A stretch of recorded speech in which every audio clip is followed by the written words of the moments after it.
know what it is us 21st century humans value, crave, and worship above all else? The thing we seek out, minute by minute, 24/7, 365 days a year? Well, an idealist might say the answer is love, or maybe happiness. A cynic might say money or power. But I'll tell you what I think. After watching my fellow bipeds shamble around this spinning rock low these many years, I say the deepest human impulse, the most profound desire and need, is for communication. But right now, at this moment, communication is changing. In the old days, the way our culture talked to itself, all the stuff we read and watched and listened to, was controlled by the bigwigs who ran newspapers and TV networks, the movie bosses and music moguls. The big shots decided not just what information you could have, but when and where you could have it, and how much you had to pay for it, too.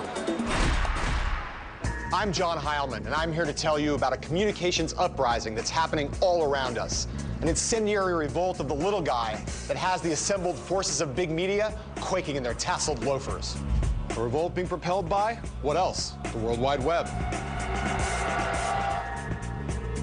To bring you this tale, I've explored the infinite expanses of the internet, from its busiest quadrants to its most barren haunts.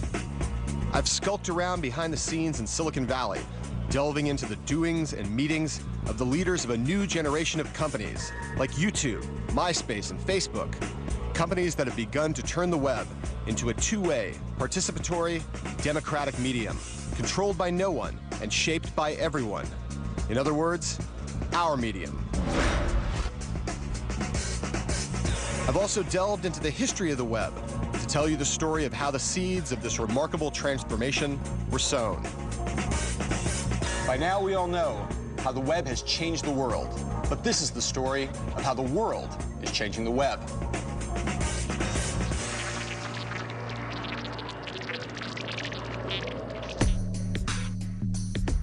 This is Silicon Valley, California, and these dudes are Chad Hurley, Kevin Rose, and Jay Adelson.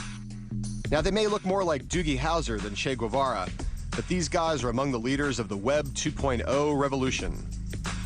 Rose and Adelson run Digg, a social news website, the content of which is chosen by its devoted user community of millions. Hurley, meanwhile, is the co-founder of one of the planet's most insanely popular websites, YouTube, the online video sharing service that was bought by Google in 2006 for a jaw-dropping $1.65 billion. Now, you might think that like other startup players, these guys are in it to get rich. And yeah, they are. But they're also on a mission to change the world through web-enabled people power. I think it's just, this is what the internet's all about. The internet's about connecting individuals or connecting individuals to information. Who do you trust more? Do you trust some corporate executive in some smoky-filled back room, or do you trust your peers and the people who are connected to you? If that sounds like fighting talk, that's because it is. Digg and YouTube are part of a new wave of web services, each more popular than the last, all of which offer an alternative to old-school media, like the one you're watching right now.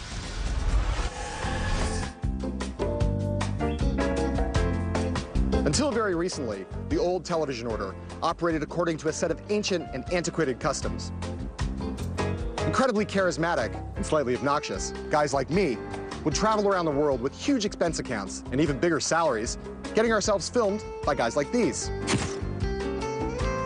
For the average person, the TV industry was impossible to get into. It was a clubby system that decided on its own what would get on the air. Them two, in other words. But not anymore.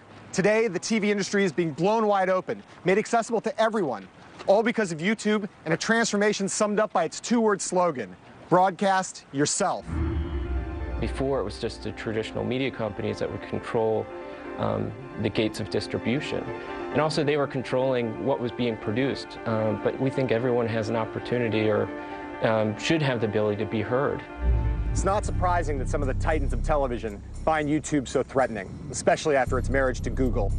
For what Chad Hurley and his gang have done is given us all a power that used to reside only in the hands of the masters of big media. They've given each and every one of us our own personal broadcast tower from which we can transmit our home video creations, be they brilliant or utterly moronic, to a potential audience of millions. Over at Digg, a similar kind of experiment is underway. Only here the subject isn't frivolous TV entertainment, but that most self-serious of subjects, news. Like a newspaper, Digg is full of the latest goings-on from around the world. But what lands on Digg's front page isn't decided by some stripy-shirted, ink-stained Ben Bradley wannabe. It's decided by you, the user. The more people who dig, which is to say vote for, a given story, the more prominence it gets on the site. You know, it's always been a handful of editors that determine what belongs on the front page of a newspaper or anywhere else. Now it's the entire, close to 1 million registered editors that we have that are constantly looking for great news information, stories, videos, and anything else to expose to the community. What Digg is doing is it's saying a blog could be on the same plane as the New York Times. And it's up to the people to decide what's important. The guys at both YouTube and Digg are believers in a theory known as the wisdom of crowds. They're also deeply in touch with the fact that we love nothing more than the sound of our own voices, the sight of our own images on a screen. But there may be nobody who understands all that more deeply at this moment than this kid, Mark Zuckerberg, the 22-year-old founder of the burgeoning social networking site, Facebook. The reason why you spend so much time communicating with your friends, right, and other people that you respect is because their opinions and what they say actually means a lot to you. So what we've tried to do at Facebook is we've tried to map out all of these relationships that people have. About a year ago, I happened to share a cross-country flight with Arthur Sulzberger, the chairman and publisher of the New York Times, and Mark Zuckerberg. Zuckerberg arrived about 20 minutes late to the New York Times jet, no less, wearing a pair of gym shorts and flip-flops. Listening to him and Sulzberger talk about the future of media was like overhearing a conversation between a Martian and a fungo bat. When the flight was over, Sulzberger asked me what I thought of Zuckerberg, and I said I thought he was smart but young. Sulzberger replied, yeah, smart, but really young and really, really lucky. He said he was just the flavor of the month. A year later, the New York Times' share price and profits were falling through the floor, and the company was conceding that its web strategy was a total mess. Meanwhile, Facebook was growing like gangbusters, getting ready for what was sure to be a multi-billion-dollar IPO, and looking, quite possibly, like the next Google. Well, it's always been pretty surprising, right? I mean, even just the fact that it continues growing at more than 3% each week, it's, I mean, by the time you get up to a rate where you're growing at more than 200,000 users a day, it's just like, wow, is this going to last? Or is this going to keep on growing? But when it does, just consistently. Facebook is a bona fide phenomenon, just like its social networking rival MySpace, and just like YouTube. One day, you've never heard of them, and the next, they're everywhere. In our homes, at our offices, on our kids' laptops, and let's be honest, on our own too. But the truth is, Facebook and YouTube and MySpace and Digg didn't come out of nowhere. They're the direct descendants of another crop of media revolutionaries who hit the scene an eternity ago in high-tech terms, by which I mean, a little less than a decade ago. These guys were first and foremost diehard music fans, but they also happened to be raging techno geeks, and that made all the difference. The assault they would launch on the status quo in the music industry would lay the foundations on which the likes of YouTube and Facebook would be built, and they'd wage that battle using nothing but cojones and a stream of computer code.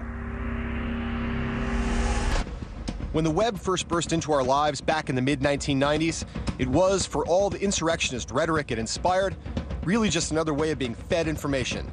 Not that different from television, radio, and newspapers, except that it came in digital form through a computer screen. But today, the web is fast becoming a two-way medium. It's all about give and take. We're watching and posting video clips on YouTube. We're blogging. We're photocasting. We're obsessively sharing the intimate details of our lives on social networking sites like Facebook and MySpace.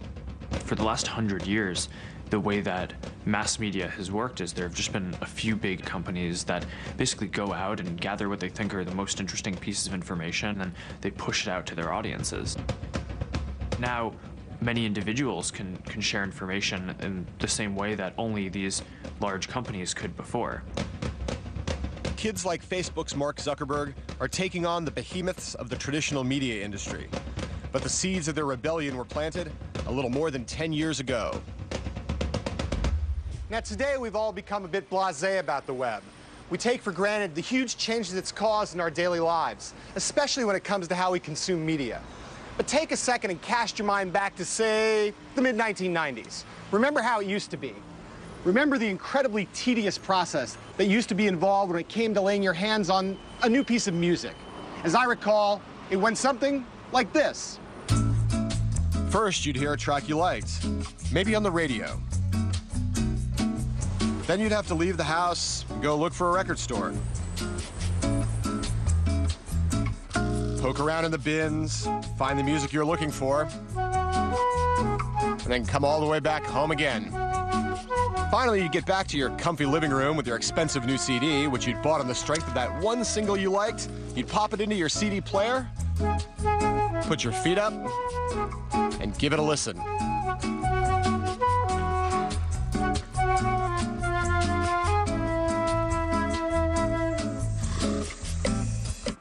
And more often than not, you'd find out that the rest of the CD was complete and utter crap. But that's the way it was in those days, and there was nothing you could do about it. Or at least that's what most of us thought. But tucked away in the college dorms and suburbs of America were some folks who thought differently.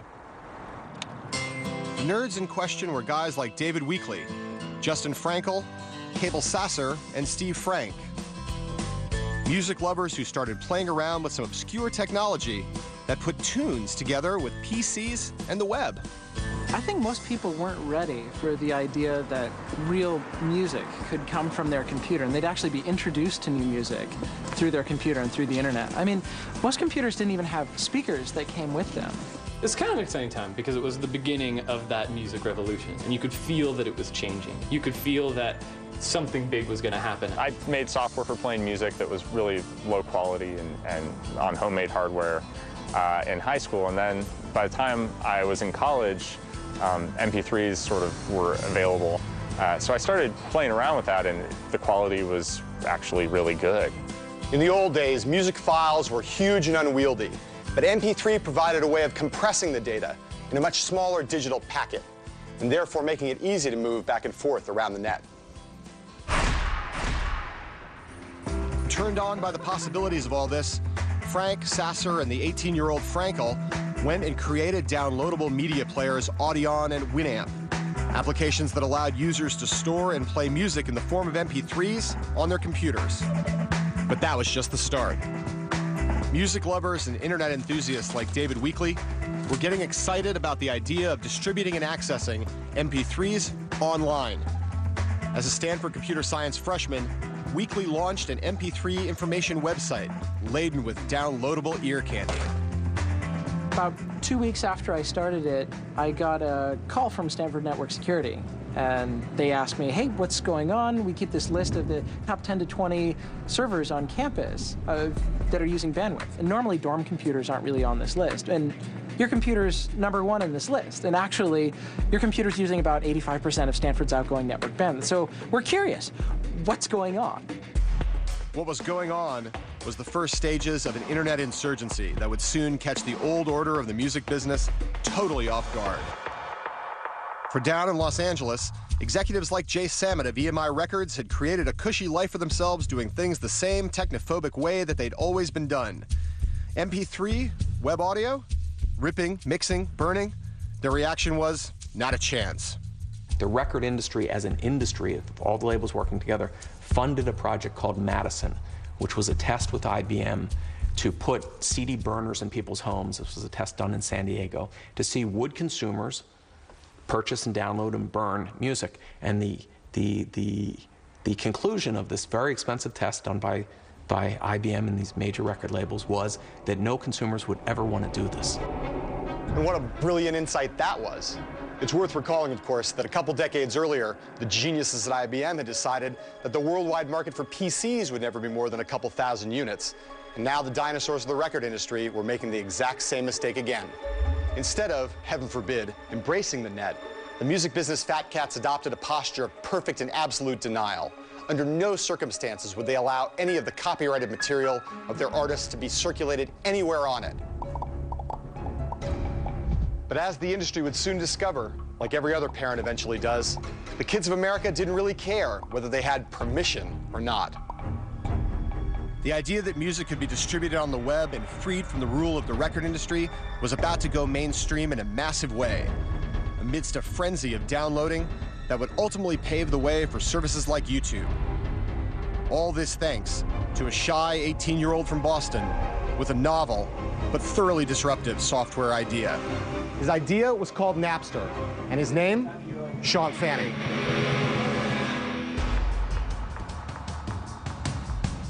Back in 1999, Fanning was studying at Boston's Northeastern University. He liked to play guitar and, like his friends, surf the web for downloadable music. My roommate in college was really into rap music and would download all sorts of obscure rap, and he'd have his friends over on the weekends and we'd party, and they were all interested in getting access to his music or figuring out how to get music in the same way that he did. But he put so much time into finding tracks, it was such a pain that he would skip class to do it. And if he found a good site, he would skip, an entire day worth of classes just to make sure he got everything he wanted. What Fanning and his friends were finding was that while it was technically possible to share and download each other's music, even with MP3, it was a royal pain, interminable and unreliable. And even then, you had to know something about computer programming to pull it off. And how many kids were like that? This gave Sean Fanning a big idea. I mean, like, really big. So big that its repercussions are still rippling all throughout the internet and the entertainment industry today. I started to come to the realization that there were all these people with music collections that had music that other people would be interested in, and they wanted to share them. And the logical way to solve that and some of the reliability issues was to do something that created what was essentially a peer-to-peer architecture. So how did this peer-to-peer system work? Well, Napster allowed its users to let their PCs talk and share stuff with the computers of other users. This meant that as long as someone somewhere had an MP3 of the song you wanted, all you had to do was fire up Napster, type in the name of the song, and it would be downloaded onto your hard drive straight from theirs. Napster was kind of built out of necessity. I really wanted to use what I was building. And he wasn't alone, because Fanning, a kid too young to buy a drink in most American states, was about to spark a phenomenon and cause one of the most heated controversies in the history of technology. These days, the ability to share and access all forms of content via the web is commonplace, ho-hum. But back in the middle to late 1990s, it was still mostly a dream, a hope, a theory. But all that was about to change, thanks to a 19-year-old college kid named Sean Fanning, who was working on a piece of software that would allow web surfers to share their record collections online. In June 1999, Fanning finished hacking up the code for Napster. It was the first program he'd ever written. He gave it to a couple dozen of his friends that he'd met through online chat rooms and told them, hey, just don't spread this around. But once they got their hands on it, they couldn't resist. Within a week, some 10,000 people had downloaded Napster, unleashing a revolution that promised a future in which the record shops of the world looked something like this.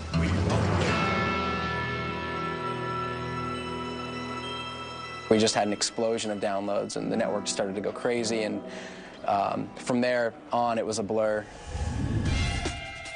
College kids, forever on the prowl for anything free, were the first to catch the Napster bug.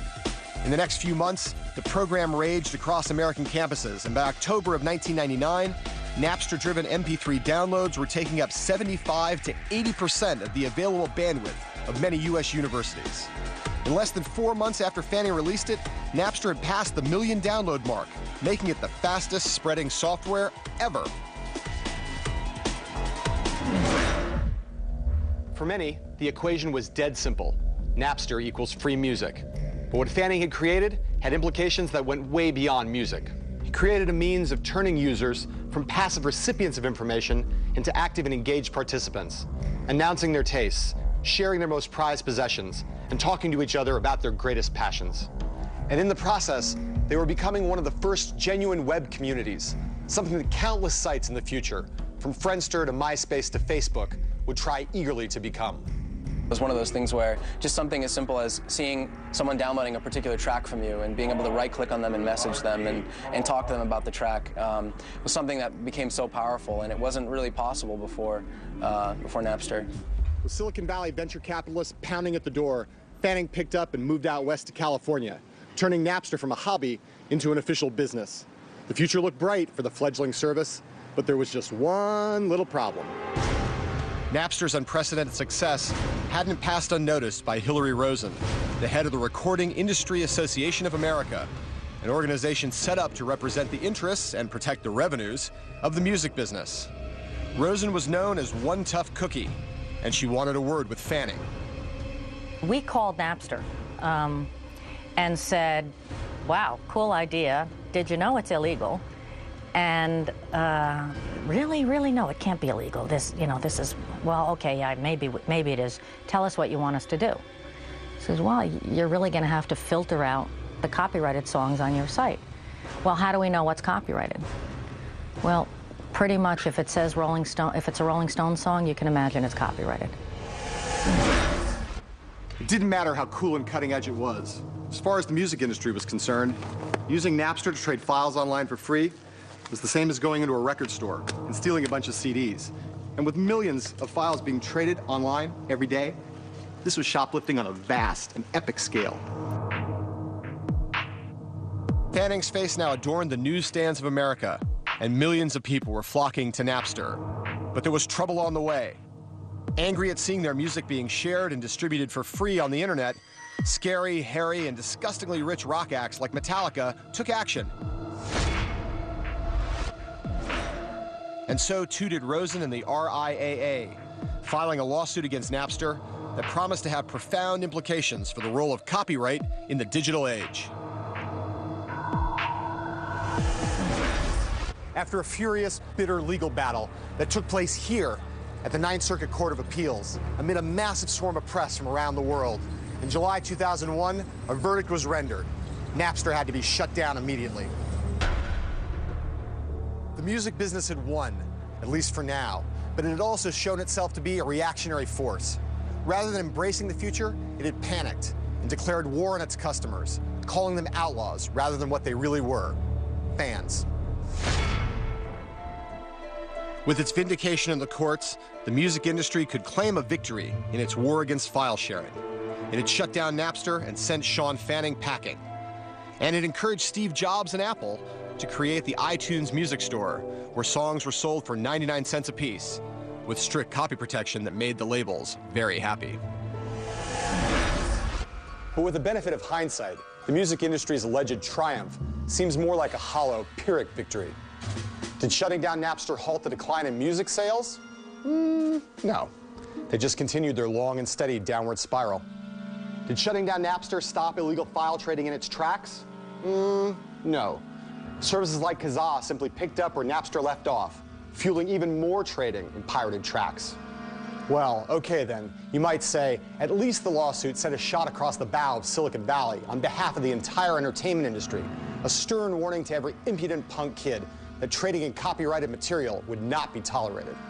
Maybe so, but that warning really didn't seem to have its desired effect. In fact, just a few years later, a new startup arose in Silicon Valley that was strikingly Napster-esque, except that it traded in video instead of music, and would become much, much bigger than Napster ever was.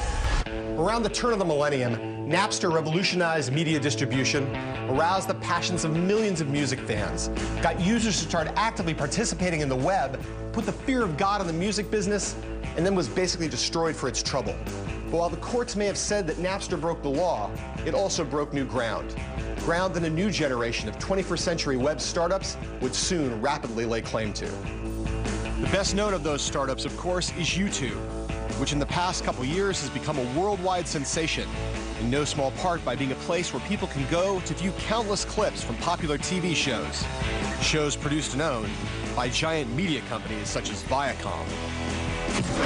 So how have those companies reacted to this borrowing of their content? Well, recently I interviewed Philippe Dauman, Viacom's CEO, and what he had to say about YouTube carried distinct echoes of the Napster controversy. It's a very high-quality company, a lot of very, very smart people. They can do things very quickly when they want to. And I guess they haven't wanted to until this point, but maybe they will want to in the future and will want to join the consensus that they need to be a part of. Dauman's obvious unhappiness has expressed itself in legal form. Viacom has launched a $1 billion lawsuit against YouTube, accusing the site of, quote, brazen disregard for intellectual property law because of the copyrighted material that appears on the site. You might be tempted to ask, have these people learned anything? And to answer, I guess not. Even though YouTube will take down any copyrighted material as soon as the owner asked it to. And even though YouTube is trying hard to come up with an easier system, Daumann's fears seem undiminished. But bringing YouTube to heel won't be as easy as shutting down Napster was. Because unlike Napster, YouTube is no longer some underfunded startup. It's got a deep-pocketed sugar daddy in the form of the search giant Google, which acquired YouTube at the end of 2006. I think it definitely would have been hard, to say the least, without Google's resources in place to deal, with the level of, interest in our company from the larger media players. YouTube may have become the largest target of the old guard's attempt to protect its flank. But while the service has indeed become a place where millions of people post and share copyrighted material, that may not be the most significant threat that YouTube poses to big media. I think what they're feeling is just the effects of the internet, is that the internet opens up new opportunities for distribution that they don't necessarily control. And people have the opportunity to create their own content, and people are entertaining themselves. I think at the end of the day, that's what it comes down to. Sometimes they feel threatened by the fact that people would rather watch themselves than to watch their content. From its inception, YouTube has been at the forefront of the movement towards user-generated content. It offered a platform for people to express their creativity and indulge their vanity, and people went wild for it, posting countless online videos of wildly varying quality. But YouTube wasn't alone. With the rise of sites like Craigslist and Flickr, Dig and Match.com, posting online video was just one of many ways in which people became active players in an increasingly two-way web. They shared their music. They sold their stuff. They posted pictures of themselves when they tried to get a date. With this shift in attitude, a new era began on the internet, an era where content was created by the crowd in all its wisdom and stupidity, an era that would come to be known as Web 2.0. The phrase means different things to different people, but no one has been a more pivotal theoretician of it than Fred Wilson. Wilson is a New York venture capitalist, a very rich man, and the backer of such cutting-edge Web 2.0 services as Delicious and Twitter. He's also a highly respected blogger who draws a large audience of people eager to listen to his musings, not just about money and investing, but about the meaning of it all. The fact that the people who are firing up their web browsers and going onto the web now can actually contribute back and be a participant in the web experience, whether that's contributing content, whether that's voting on Dig, whether that's, taking a video on YouTube and putting it somewhere else. They are having an everyday meaningful impact on what the web is. That to me is what Web 2.0 is all about. Where all the strands of Web 2.0 come together is in the new world of social networking, which was born in the wake of the dot-com crash. First came Friendster, a glorified dating site that rose and fell quickly, but that was followed by MySpace, founded in mid-2003 by two LA hipsters, Chris DeWolf and Tom Anderson. The MySpace page is very similar to a person's bedroom or potentially their apartment, whereby on their MySpace page there's different colors, there's music playing in the background, there's photos of your friends up, and it's very similar to what you may have in your bedroom or your apartment. It gives you this real insight into someone that ordinarily you wouldn't have. As it was with Napster, the initial popularity of MySpace had a lot to do with sharing and accessing music. By the spring of 2005, the site had gone through the roof, attracting 27 million registered users, growing at a blistering pace, and overtaking even the web's reigning colossus in terms of monthly traffic. When we passed Google on page views, that was a significant moment. It just seemed, wow, we can't be that big, It just didn't seem right for us and the small company that we had, and Google was so huge and always in the news, and that was a very significant moment when that happened. MySpace was suddenly the web's hottest property. So hot, in fact, that it would draw the interest of the world's biggest media companies and the most ancient Zeus-like moguls. The rise of MySpace would also usher in what promises to be the next great battle in high technology. A battle not between the new order and the old order, but between the ascending stars of the Web 2.0 universe. By the summer of 2005, MySpace seemed to be everywhere, All of a sudden, every kid you met had a MySpace page. Every band had one too. Hollywood had started using the site as a prime marketing vehicle for its wares. It didn't take a genius to see that MySpace was a potential gold mine. Although genius is exactly what many people attribute to Rupert Murdoch, the man who presides over the globe-spanning media empire that is News Corp, and who that July wrote a very big check to take over MySpace. At the height of the internet bubble, I had a conversation with Murdoch about the implications of the web. The old man poo-pooed it. Everyone's getting a bit overexcited by this digital deluge, he said. Most people just want to sit back and watch. Interacting is hard work. I remember thinking I'd finally found a blind spot in Murdoch. But then, a few years later, he turns around and buys MySpace for $650 million. Had Murdoch, the god of old media, finally got the web religion? I don't think so. What happened was that the social networking tsunami simply got too big for Murdoch to ignore, and he figured it was time to start trying to ride the wave rather than getting drowned by it. But as News Corp would soon discover, on the internet, money can't buy you love, or a permanent position of unchallenged dominance. The new thing is always just around the corner, and when it comes to social networking, the new thing is Facebook, a startup founded by the now 23-year-old Harvard dropout, Mark Zuckerberg, and which out in Silicon Valley is being mentioned by everyone in the same breath with Netscape and Google as a startup that has the potential to fundamentally change the web. So it started off pretty small, right? I mean, we threw together the first version of the product in just a week and a half.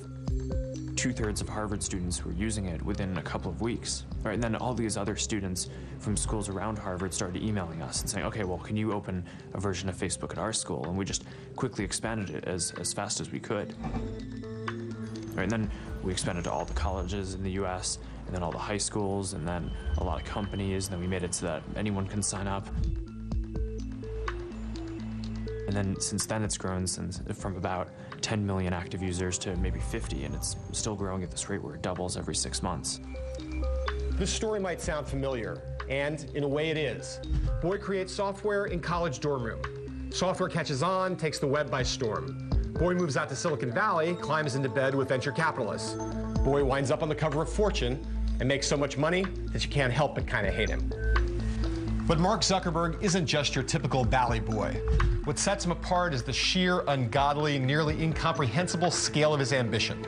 It's the kind of ambition that reminds you of a young Bill Gates, who set out with the goal of putting a PC on every desktop in every home and office in the world, all of them running Microsoft software. Or the Google guys, whose goal is to organize and make accessible all the world's information via Google. In Zuckerberg's case, the grand ambition is to create a service that captures the totality of human connectedness. To create, I guess you'd say, the ultimate relationship engine. What we've tried to do at Facebook is we've tried to map out all of these relationships that people have. And I mean, there are billions of them across the world. And what we call the aggregate of all of the relationships that people have, we call that the social graph. The social graph may sound like another bit of Silicon Valley jargon, but it's not. It's actually a concept from academia, from what's known as social network analysis. The basic idea is that we're all bound together by a web of relationships. Some of the ties are direct and strong, others are tenuous and weak. I know you. You know a guy named Fred, and Fred happens to know Bono. So, theoretically, I'm connected to Bono. It's the 6 degrees of separation thing. Everyone's connected to everyone, however distantly. Now, imagine a diagram of all those interpersonal connections. That's the social graph. So when Zuckerberg talks about mapping, encompassing, and replicating online the entire sprawling global social graph, well, that's what I meant when I said before that he was unusually ambitious. Zuckerberg's ambitions don't end with the social graph, however. He wants to turn Facebook into the windows of the web, a platform on which software developers can build applications to make the site more useful and all-encompassing, and along the way, develop a whole new model of advertising. Well, I mean, the developer platform is something that happened really quickly. I mean, within the first 4 days of launching it, this company I like, they built a music application, had more than 1 million users already, and stuff like that is just crazy. But I mean, it was really interesting to see how quickly it grew. Though it's early days and many of the current Facebook applications aren't very useful, the potential of its platform can't be overstated. That's one big reason why Microsoft wasn't just willing, but eager to part with $240 million for just 1.6% of Zuckerberg's company late last year. Whether Zuckerberg will become the new Bill Gates of the web, of course, remains to be seen. For one thing, his new ad platform may flop. For another, MySpace is hardly giving up without a fight. Though Facebook is growing at a staggering rate, MySpace is still bigger, and DeWolf and Anderson, with Murdoch's backing, plan to take on Facebook head-on. Thus are we about to witness the next great Donnybrook of the web. Facebook versus MySpace, the Valley Geeks versus the Hollywood Slicksters. But even with Rupert Murdoch lurking behind the scenes, bolstering MySpace as best he can, this is a novel kind of fight. Not old media versus new media, but new versus new. Two purebred Web 2.0 startups tangling for supremacy. A battle in which the most important creative assets are all of us, the amateurs. Which side will win? Maybe both, or maybe neither. With the rise of Web 2.0, everything is up for grabs. Money is flowing, deals are being done, millionaires are being minted overnight. But what's happening today also highlights the true significance of the web that first emerged way back in the days of Napster. The way it's put fantastic power in the hands of individuals. And while this power can be turned into profit, there are those whose aspirations are deeper, more altruistic. They're the people behind sites like Craigslist and Wikipedia. People who can't be bought. As the traditional media have watched the emergence of the two-way web, their denizens have begun to wonder and even fret about the future of their industries and themselves. And among the most fretful have been my pals who work in places like this, in the world of professional journalism. For nothing epitomizes the democratizing tendencies of Web 2.0 more than that new form of expression we've come to know as blogging. All over the world, ordinary people are posting their thoughts, their rants, their expertise, and sometimes even their reporting on the web.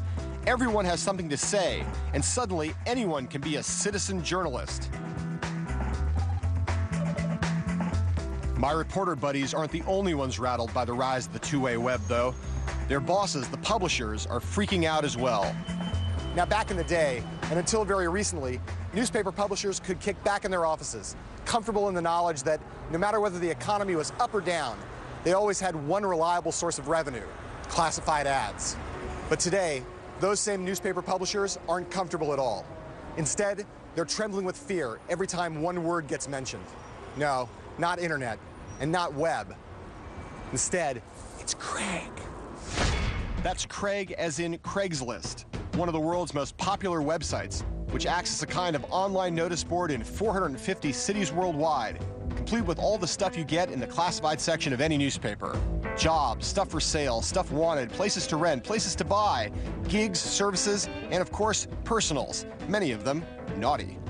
And the fact that its classifieds are free is why the newspaper publishers are in a tizzy. Considering the scale and global reach of Craigslist, surely the company behind it must occupy a vast and gleaming headquarters in the heart of Silicon Valley. And surely the man behind it all must be a rapacious billionaire, fierce and formidable and imposing. Or maybe not. Yep, here he is, Craig. Craig Newmark, to be precise, a cuddly, middle-aged ex-programmer who runs his free-to-use, free-to-post website out of this tiny San Francisco office, which was once his apartment. Like Jimmy Wales, the founder of Wikipedia, the non-profit user-generated web encyclopedia, Newmark is living proof that the web is not just about making money. It's about setting communication free. We share some values with pretty much everyone in America and maybe everyone in the world. The deal is that, well, once you make enough money to live comfortably and to provide for your future, what's the point in having more? These are just the values we all get out of Sunday school or whatever when we grow up, and we're just following through. We're in an era when people are starting to realize that communities, self-supervising communities, can produce work of very high quality, whether that's open source software or something like Wikipedia. The openness, the transparency, that as long as you've got social rules in place that tend to encourage good work and to discourage bad things, the product that comes out is pretty good. Actually, the quality of the information on Wikipedia isn't uniformly great. Because of its wide open nature and the fact that it offers anonymity to anyone who wants to add, subtract, or edit the information in its entries, Wikipedia is vulnerable to abuse. Democratic operatives have added the words idiotic and racist to Rush Limbaugh's bio. And Republican operatives have changed the entry on the Iraq War to call it a liberation instead of an occupation. So maybe the best way to think about Wikipedia is that it contains 100 times more information than an old-fashioned encyclopedia, but it's only about 90% as accurate. Not a bad trade-off, all in all, so long as you recognize that while Wikipedia may be an invaluable resource, it shouldn't be taken as the last word, let alone as infallible. As Wikipedia and Craigslist demonstrate, and as we see all around cyberspace, the web belongs to us. It's given us a megaphone to shout our views, however sane or crazy, trivial or profound, to show off our creativity to friends, family, and to utter strangers, to access media the way we want and say anything we please. What we're living through right now is the flow of power from a relatively small group of people to, in a sense, anyone who wants their little piece of power through the net. We went through the whole, .com bubble when the internet started to seem like it might be all about pop-up ads and selling dog food and things like this. And then this kind of harkens back to an earlier era. Now, anyone can get your attention, and that matters. There's problems with it, but this is a big, great wave of democracy. Which is to say, the web is finally turning into what its originators always hoped for. Something that big business can never hope to control. The medium of the little guy. Don't believe me? Just ask the guy who invented it. Originally, the idea of the web was that it would be a two-way thing, that I would be able to contribute, and the web, over the last decade, has missed that. We are returning to the idea of a read-write web. So the fact that it's a space in which people can write a blog and contribute to a wiki is really exciting for me, because they bring back the common person as the author. And what of the future? Where's the web headed? Well, if I could answer those questions precisely, I'd be a billionaire, and I certainly wouldn't, under any circumstances, share the information with you. What I do know is the general direction of the changes that are coming for the web. Bigger, faster, more social, more pervasive, more all-consuming, more all-enveloping. Whether we like it or not, the web has taken on a life of its own. It's auto-catalytic. The dominoes have started their chain reaction, with many, many more to fall.